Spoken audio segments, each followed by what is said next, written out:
Hello, I'm Fast Lawyer. I'm with Oculus Rift Reviews. Today we're going to review and play Space Ops VR. Space Ops VR is a game by DevCube Studio and published by Fire Limited. It released on the Steam store today, May 30th, 2019 for the HTC Vive, Oculus Rift, and Windows Mixed Reality. It normally retails for $14.99. Currently it's on a special promotion, 25% off. $11.24. I got a free Steam key from the Steam Curator Connect program to review this game. I do recommend this game. I do think it's a good game. However, I think there are some issues.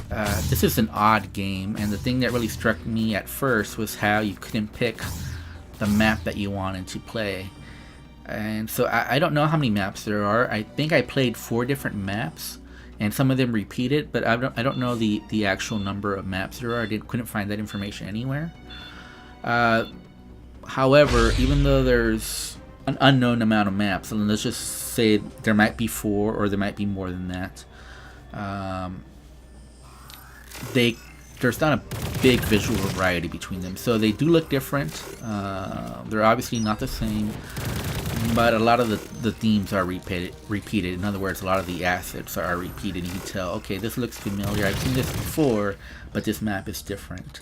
And sometimes I couldn't tell whether the map is different or not. And like I said, the first time I played this game, and then I played again, and I got exactly the same map. And I was like, what, is there only one map? And then I quit and restarted again, and I got a different map. Then I'm, okay, well, this is random then.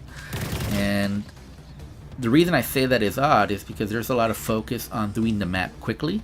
There is a time nature for these maps. There's 2 modes. There's Sandbox Mode and Skirmish Mode. So Sandbox Mode is where I believe you'll be either doing it solo or co-op. And there's a time limit for you to finish this map. Obviously, if you've never done the map before, it'll be challenging to finish it in time because you don't know your way around. Obviously, once you know your way around, the time nature of it won't be that difficult. And then there's skirmish mode where you're going against another team to see who does the map, the fastest. Who's ahead on the map, so who can clear it faster. Again, if you can't pick the map, I don't know. I don't know how that's gonna work out. Like being able to kind of predict where you'll go and how to best attack that map is part of the strategy. Whether it's sandbox or skirmish mode, I think you'd want to know, where am I going? But you don't know until you're there. Where are you going to go, if you can even recall what the name of the map was that you just did. Again, because some of them look very similar, and it'd be pretty hard to tell. The platforming sections are pretty difficult. So this is not just a first-person shooter. Let me talk about the first-person shooter aspects, and then I'll talk about the platforming aspect. You start off with just a handgun and an assault rifle, and they both have an alternate firing mode. When you two-hand the gun, you can put your offhand there and press trigger, and that'll start the alternate fire mode. Now, I didn't see a reason. That's some of the platforming there, by the way. And you can see I died there because I didn't do it fast enough. Aiming your teleport can be a little finicky, a little difficult. I'll get more into that later. But yeah, the alternate firing mode is nice, but oftentimes it just didn't make a difference to me, and I rarely used it. In fact, I never used my handgun. I always found the assault rifle was always better, so you'll never see me in this video using the handgun.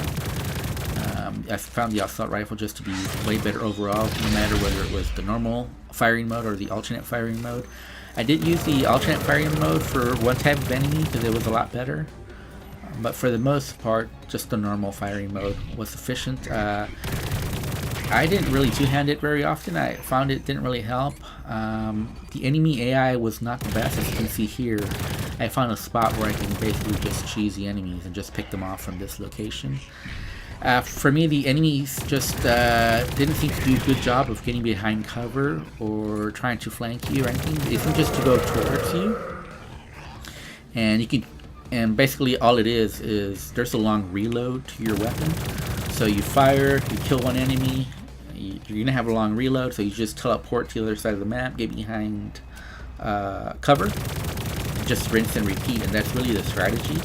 So a lot of it's like a Serious Sam type of situation, which I don't mind. I like the combat, but it's very arcade. It's not very tactical. I really think that in this case, better enemy AI would have made this game a lot better, and it would have earned a much higher score from me. I'm only going to give this game a 6.5 out of 10, and the big reason why is the enemy AI not being all that good.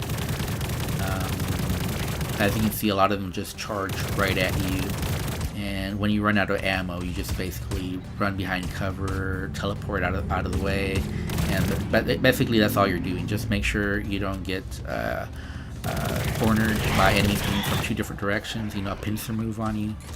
But other than that, there was not much to worry about with the enemies. If you die, not much happens. There's a respawn timer, so that might make it difficult to win, because you do run out of time if you take too long. So that is the consequence of dying, it's just a respawn timer.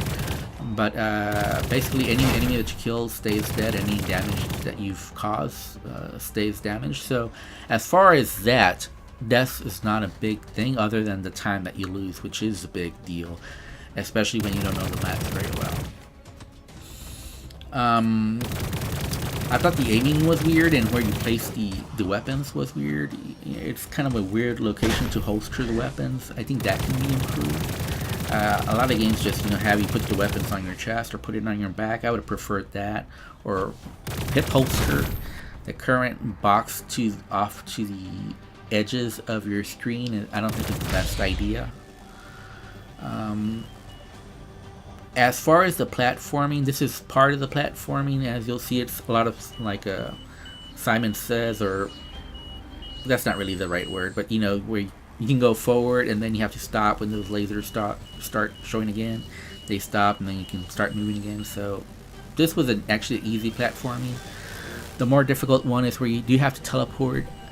There was this one map that I played where the teleporting was very difficult. It required teleporting from one platform to another really quickly, and just again, the aiming, the teleport was just a little too finicky, and I couldn't get it to where I wanted to fast enough. You kind of have to fish for where the exact right spot is, and so even though I knew what to do and how to get past that platforming section, just the difficulty in getting the teleporting function to respond appropriately made it much more difficult than it needed to be. So that's another improvement this game can make, in making the teleporting less finicky and more on target. There are lots of options in this game. There's full locomotion, smooth turning. You can set the speed, you can set the visual quality, you can set the sounds. There's lots of options in this game, which I liked. The game ran perfectly fine on my 1060 GTX. I didn't notice any issues at all whatsoever. There might have been some frame rate drops, but for the most part, by the way, this is on the Unreal Engine if you're curious, but for the most part it ran perfectly fine for me. I really didn't have any issues with that. I do recommend this game. I think it is a good game. I think it's priced very well for what it offers, so I was really glad to see the price point of $14.99 and on sale for a little over $11. I think that's a good deal for what you're getting. But I don't know how many maps there are. Unfortunately, I couldn't find that information. I think I played at least 4 maps, and there are boss fights at the end of the maps, and I found the 2 boss fights that I did were very interesting. What I didn't like, though, was the timed aspect, especially when you're new in Sandbox Mode. And there's no options as far as, I don't want to do a time score. I just want to do the map and fight. There's no options for that. So if you want to learn the boss fights, well, you're going to be out of time if you're not familiar with the earlier sections of the maps. And you're going to have to grind a bit to get the unlockables. As you level up, you can get other weapons besides these. Unfortunately, I wasn't able to do that because, again, you got to know the maps pretty well. To get past the boss. A lot of my gameplay was before the official release, and before that there was no time. So I did do the bosses, but I didn't get credit as far as level ups. Not until today did they start doing that. And unfortunately, I ran out of time. I couldn't level up and see what I could unlock. This is a good game, but it needs better enemy AI. The teleporting needs to be better, and I like to be able to pick what map I'm doing. I wasn't able to do online co-op. I think that's where this game would shine. I'm gonna give this game a 6.5 out of 10. I think it is priced correctly, and there's lots of options. I'm Fast Lawyer. I'm with Oculus Reviews. Don't forget to like, comment, subscribe if you like my video. And as always, have a wonderful day. Goodbye.